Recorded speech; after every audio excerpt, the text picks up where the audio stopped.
Hello and welcome to another TLDR UK video. One of the UK's most iconic features and symbols is the London Underground, with its iconic roundel recognised around the world. But it seems that TfL, the people who run transport in the city, are in trouble.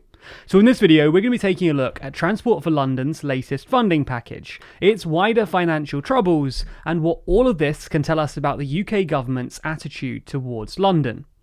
Before we start, if you didn't know already, we have 3 other channels where we discuss US, EU and global news. Things like Biden's proposed global corporate tax, the situation in Israel, if you can go on holiday in Europe this summer, and which countries have declining populations. Check out all of those channels and subscribe by clicking the links below. So before we get into the latest TfL rescue package, which has hit the headlines, a bit of context. Transport for London, or TfL, is in charge of running London's public transport. Like every other local transport authority, TfL was hit hard by the coronavirus pandemic. Because, well, TfL was financially reliant on passenger fares, and people obviously used public transport less over the pandemic. However, TfL was left worse off than other public transport authorities for 2 reasons. First, TfL is especially reliant on passenger fares. In 2018, TfL made about £7 billion, 72% of which came from passenger fares, with 14% coming from business rate taxes paid on TfL land, 13% from other taxes like the congestion charge, and less than 1% from government grants. That's way more than, say, New York or Paris, whose underground systems are only 38% funded by passenger fares. Secondly, TfL was already under some financial stress. This is partly because of Crossrail, which is both late and over budget, but mainly because TfL has always been run at a deficit, which means that it's always been in debt. To make matters worse, TfL has a debt limit of about £12 billion to stop mayors from getting too trigger happy with their money. Before the pandemic, TfL's total debt was about £11.7 billion, which basically meant that borrowing more money just wasn't an option.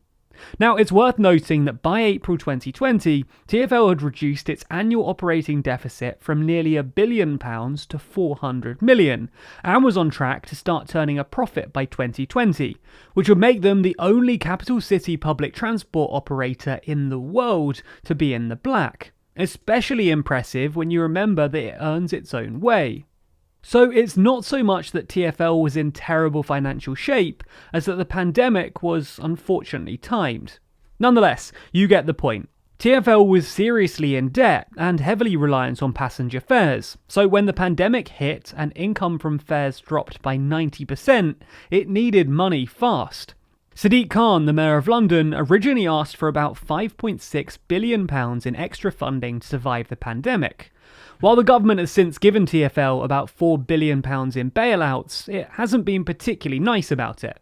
In May 2020, the government agreed to a £1.6 billion bailout in the form of a £1.1 billion grant and $505 million in loans from the Public Works Loan Bank, which is basically a low-interest loan. But they only agreed to do so if Khan increased passenger fares and the congestion charge. The government also blamed Khan for the pre-existing poor condition of TfL's financial position. In November, they agreed to another £1.8 billion bailout, including £95 million worth of loans. Again, this money came on the condition that the mayor found more money somewhere else, and again, Johnson accused Khan of financial mismanagement. And as for the finances of TfL, I must respectfully remind you that I left them in robust, good order, and it is not through any fault of my own that the current Labour mayor decided to blow them on an irresponsible fares policy. We're doing our best to help him out, and will continue to do so. In March, the government extended this by another £500 million, and then on Tuesday, the government agreed to a final £1 billion bailout, taking the total amount of bailout money to just over £4 billion. Again, this money all came on the condition that TfL find between £500 million and £1 billion worth of new revenue or savings, so that TfL can be financially sustainable by 2023. And again, the GLA Conservative transport spokesman accused Khan of being irresponsible. Anyway, you get the point. Every time Khan asks for money, the Conservatives give him less than he asked for and with certain conditions attached, as well as accusing him of financial mismanagement. So is this true? Are TfL's financial woes all down Sadiq Khan? Well, no, probably not, because neither TfL's debt nor its reliance on passenger fares can be blamed on Khan. From 2016 to 2020, under Khan's leadership, TfL ran an average deficit of £650 million, and total debt went from £9 billion to £11.6 billion. And as we mentioned earlier, TfL was actually on the way to becoming the only transport network in a capital city to turn a profit. In fact, pre-pandemic, TfL also had cash reserves of £2.2 billion, well over the legal requirement of £1.2 billion. From 2008 to 2015, however, when Boris Johnson was mayor, TfL ran an average deficit of £1 billion, and total debt went from £2 billion to £9 billion. It's also worth noting that when Johnson was mayor, TfL enjoyed an annual operating grant worth about £700 million.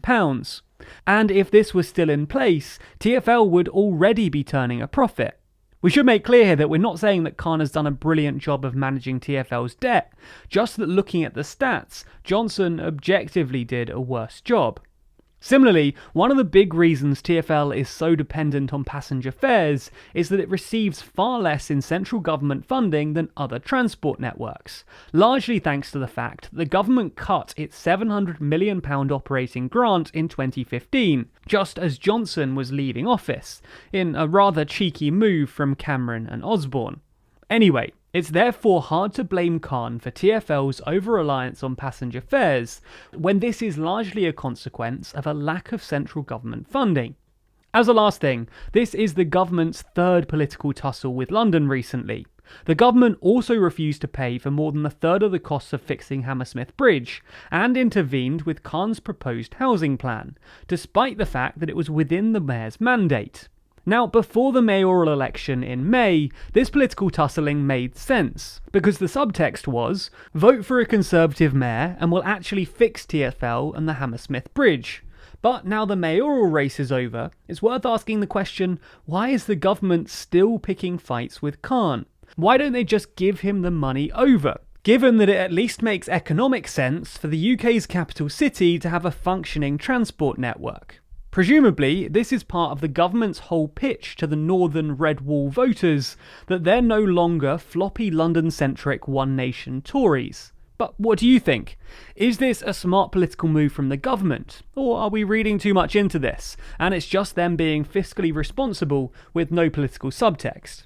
As always, let us know your thoughts in the comments below. Be sure to subscribe to the channel and hit the bell icon to be notified every time we release a new video. Special thanks to our Patreon backers who make videos like this one possible. And if you want to see your name at the end of videos, then you too can back us on Patreon. The link to that's in the description.